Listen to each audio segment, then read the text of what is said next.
It's Catherine and Brian from Moonstarlodge in South Central Ontario, Canada, and we're here with your weekly reading.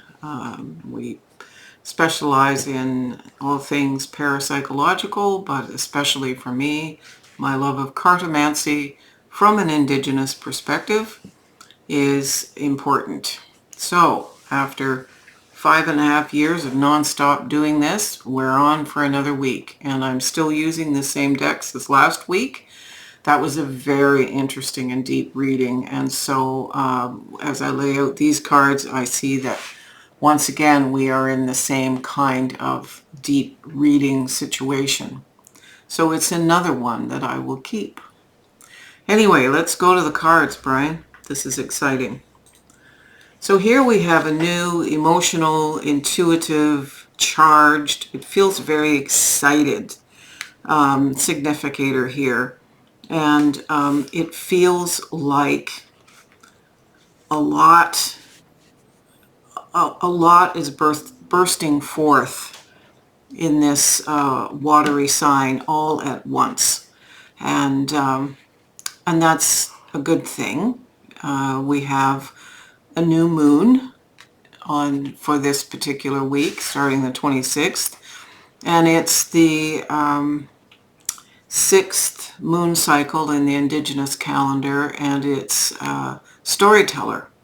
So we have lots of different stories being told to us, and we are expected to share our stories.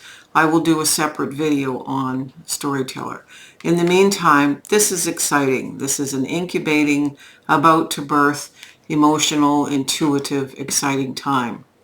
And it's clarified by the 10 of rings, which in this particular deck, I'm using as the ancestor, and the ancestor is saying we have everything in the material domain that we could ever want. This is like the 10 of coins or the 10 of pentacles.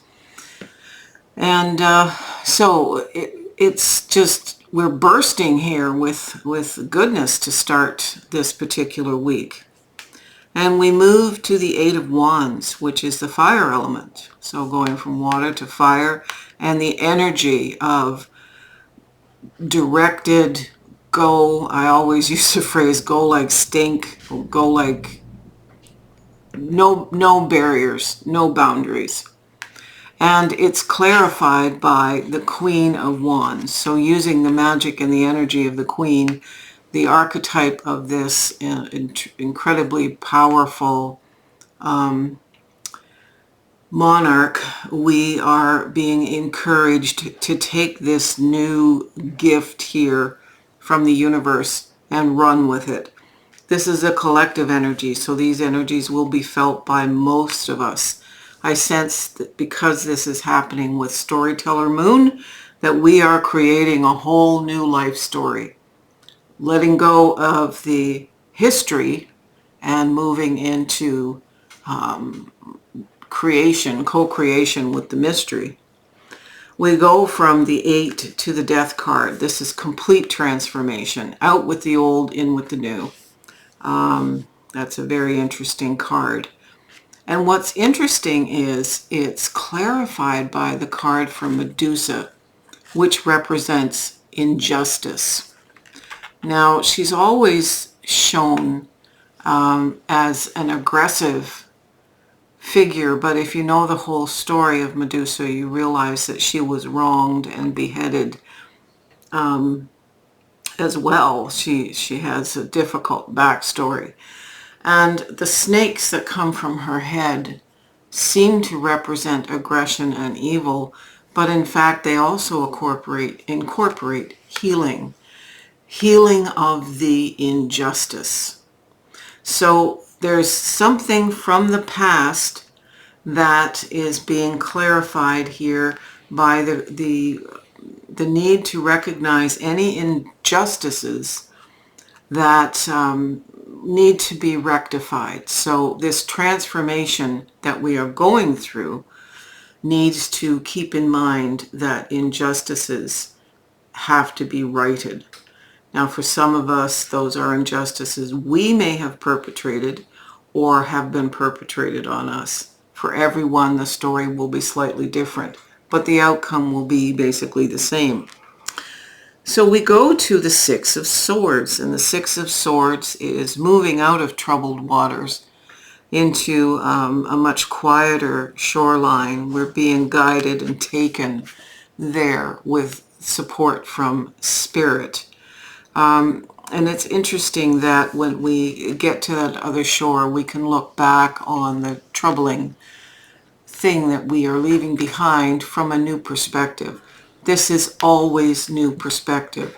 So this injustice that's being talked about here is being looked at from a new perspective.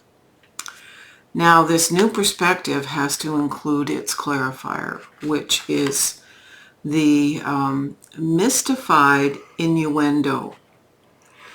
This is a complex card. This card represents a person who has been awakened.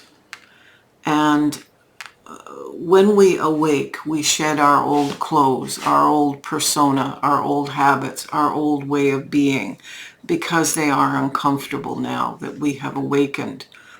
But this card is saying, just be careful about protecting yourself, that in the public eye, you may have to put on those old, uncomfortable clothes and not let people become aware that you are awakened. So this new journey involves an awakening, and this is a major clue. All right. So and this is again collective, so most of us will experience it. What becomes of being protective and this new perspective within the awakening is the Four of Wands, which is the completion of the journey and the ceremony that comes from it and the light that is created. It can represent marriage. It can represent the coming together of two opposites, the yin and yang. This is the balance that is talked about here. It can be an actual marriage, but it is the successful completion and the ceremony, the joyful celebration. And it's clarified by the Queen of Wands, which in this deck is the Queen of Torches. So here we have her twice. She's still letting us know that she is all over everything that's happening. She's walking with us this whole week, collectively. We move to the Six of Cups. So having gone through all of these changes and transformations and new journeys, we have a little bit of time to reflect on things in the past and do so. It's good memories, and the good memories are helpful. They become seed thoughts for things that perhaps we've left behind, as long as we're not falling backwards into the old unawakened state. But this becomes the seed of something else, which is going to complete in the time of Libra. And Libra starts typically on September 23rd, which is fall equinox, and runs till about the 22nd of October. So again, we're looking at balance, and this is the card also that represents justice. So the injustice is being rebalanced, and it's being rebalanced by fall equinox. This takes us to the end here, the Six of Pentacles. This was the last card for the last week's reading.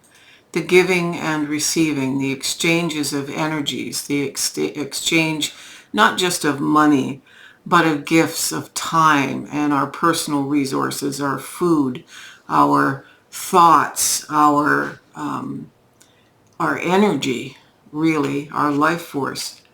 And the card that clarifies this giving is atonement. I listened to a lecture a long time ago about the real meaning of atonement. If you break the word apart, it's at one meant. So what's done is done, even though we might have to protect ourselves by slipping on the old unawoke self. This is knowing that, like the Ten of Swords, to be at one is to come to peace with the injustice, with the shifting that's happened, in case it's uncomfortable, what we've left behind. All of it is coming to peace. You can flip the camera, Brian. As I said in last week's video, because this is a paired reading with last week's to give us depth, this is another picture I will keep, because again, it represents a tremendous number of layers, and it's really like a Venn diagram where things are overlapping, but the cohesive center of the Venn diagram is right there in the middle in our sense of self and peace. So lots of things coming together, lots of things needing to be left behind. This is one to think about, and I certainly will. As always, we like to thank you for staying to the end, and we look forward to hearing your comments, reading your comments, your messages. We appreciate whatever support you can provide, even if it's just a thumbs up and a subscribe. That helps the algorithm. Share us with your friends. A lot of people tell me they share our videos. Anyway, miigwech, thank you. Be at peace. Aho.